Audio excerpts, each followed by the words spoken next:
Stories. Hello beautiful people, welcome back to our YouTube channel of Your Stories. I am your usual girl Martha Anyango. Leo tuko hapa Nairobi town kuongea na parents. Mbona watoto wa kisasa, the digital babies, hawana heshima kwa society na kwa wazazi wao? And we want to know the solution, na nani pia anafaa kulaumiwa. Okay. Sasa Poa sana. Naitwa Martha. Unaitwa nani? Cyprian. Cyprian? Yeah. Gideon Morevi Gokunda. Derek. Na mimi ni mchungaji naitwa Moses. Felix. Samuel Ndwega. Masi. Okay, Masi. Sasa leo tumewatembelea hapa na hoji parents, sisters, brothers kuhusu discipline. Saizi tunaona kama this generation kids hawana discipline as compared to watoto wa kitambo.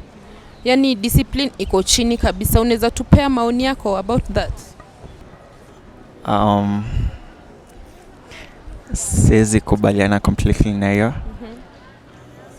I think generation vile iko, it's very different than generation ya kitambo. So tuna live according to this generation, expecting us to live ka watu wa kitambo, like ka grandparents wetu. It's very different. Expect to completely behave kama vile wako na behave, then somehow you'll say si tuko indiscipline, yet tunaishi tu vile time inatupeleka. Okay, mtoto mleavyo ndivyo akuavyo, si ndio? Na mtoto wa nyoka ni nyoka. So mtoto wa binadamu ni binadamu. Nikiangalia na perspective ya PR, huyo mtoto kama umlea hivyo, umekuwa ukimonyesha, yani kama wewe ni mzazi umekuwa haujakuwa na heshima na mtoto wako, maybe umekuwa ukileta wanaume kwa nyumba mbele ya mtoto wako, umekuwa ukichoma mbele ya mtoto wako, expect the same thing to happen unto you. Hiyo inakuja na upbringing yao. The society siku hizi watoto wanakuwa brought up kama hawajakuwa strict with their parents, wako strict to play up the rules. Very good question. Hiyo ni swali mzuri sana. Shida ambayo tuko nayo na society na watoto ni kwa sababu wazazi ambao wamezaa watoto, watoto hawajajizaa, wamezaliwa na watu. Ni mwanaume na mwanamke walizaa huyo mtoto.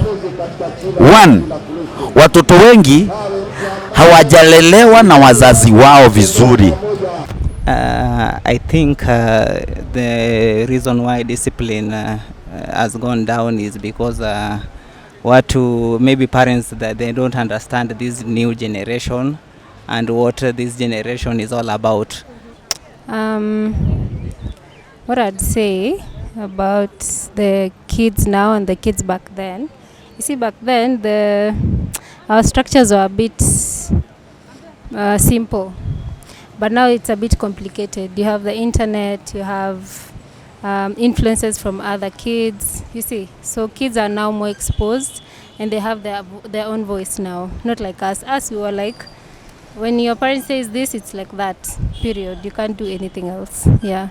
The problem with you is that the peer influence, you don't even question, you are know-it-alls. That makes you don't heed the advice given by the parents or the elders. That's one of them.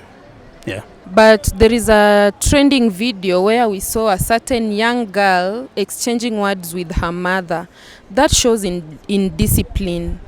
Unaweza tupea maoni gani kwa hiyo? Well, I saw that video.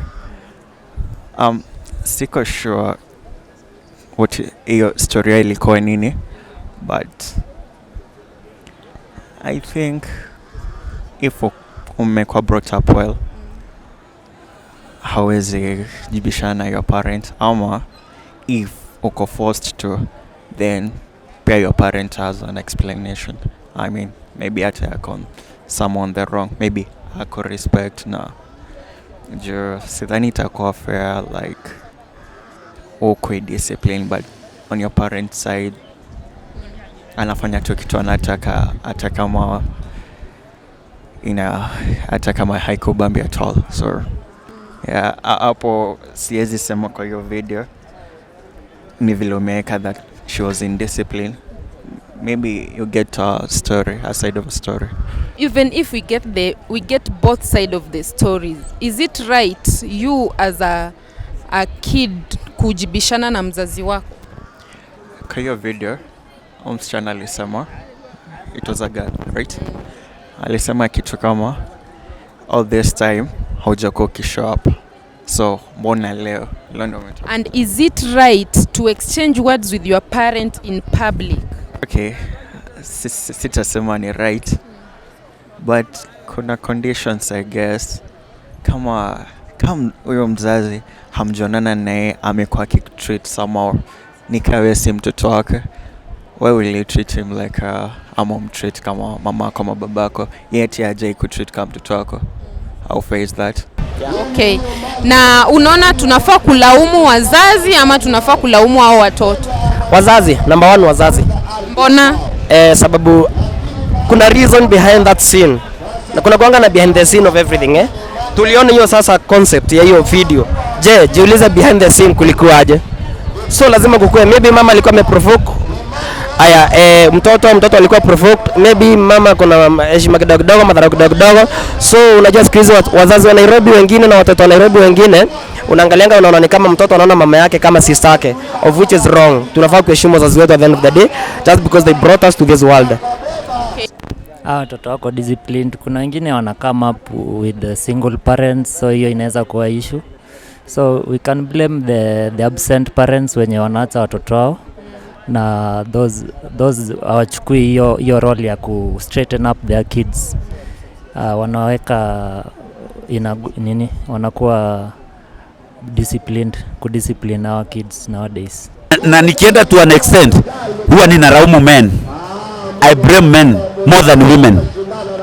Na niko na sababu biblically. Give us the reason. The reason is why, wakati Mungu alikuwa anaongea na Adam, bibi yake alikuwa hapo. Na Mungu aliambia Adamu nini?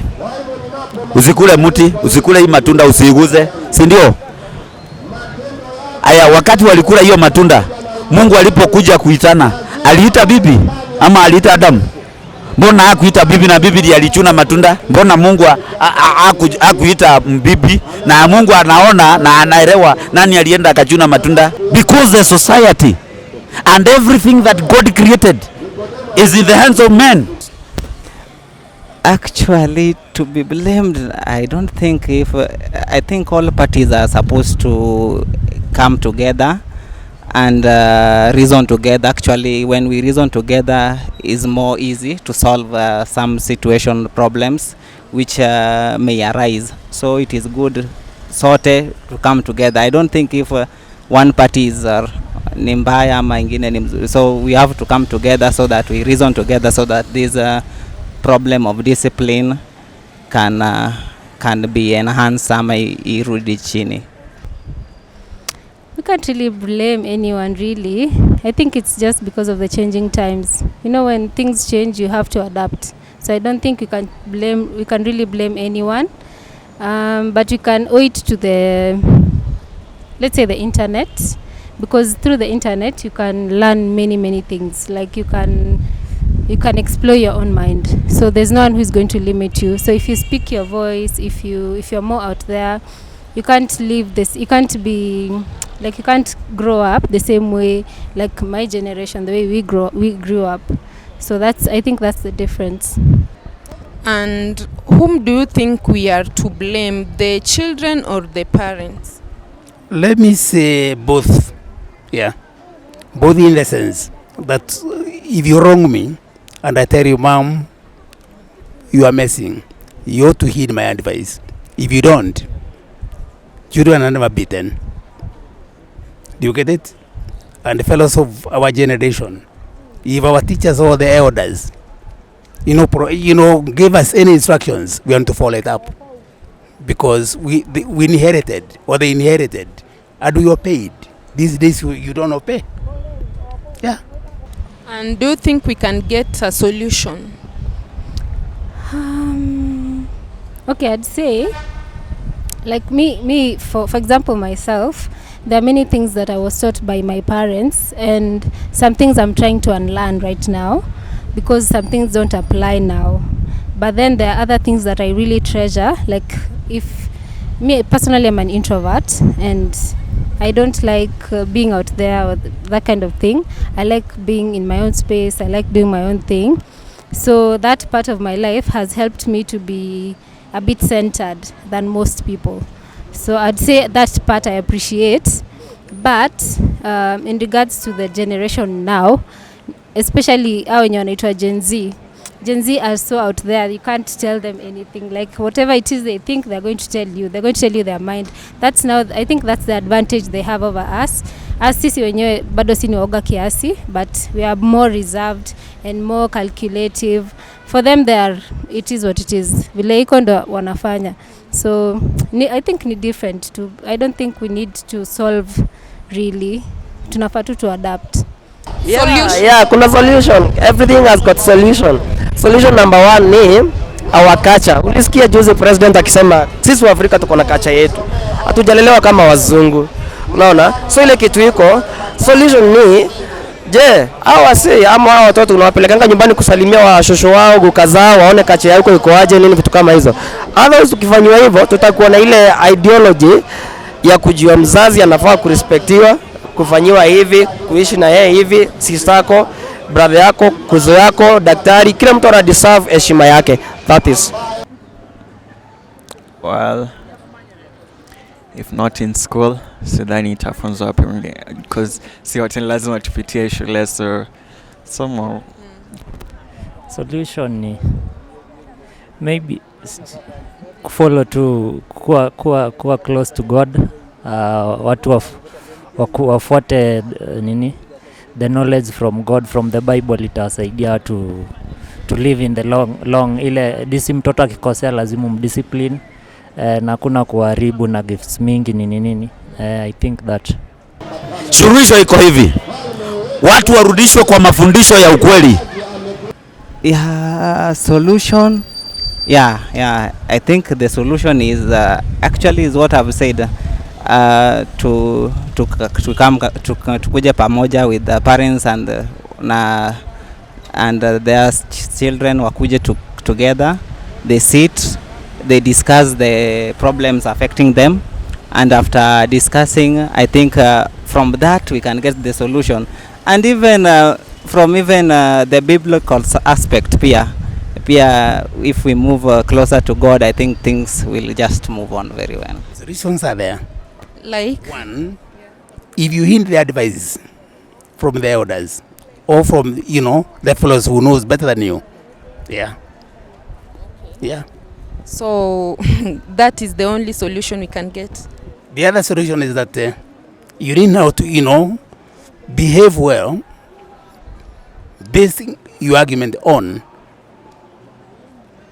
the best practices. Yeah. Okay, thank you so much for your opinion. Thank you too, Mami. This is the end of our show today. I was your host, Martha Anyango. Don't forget to subscribe, comment, like, and share. Bye.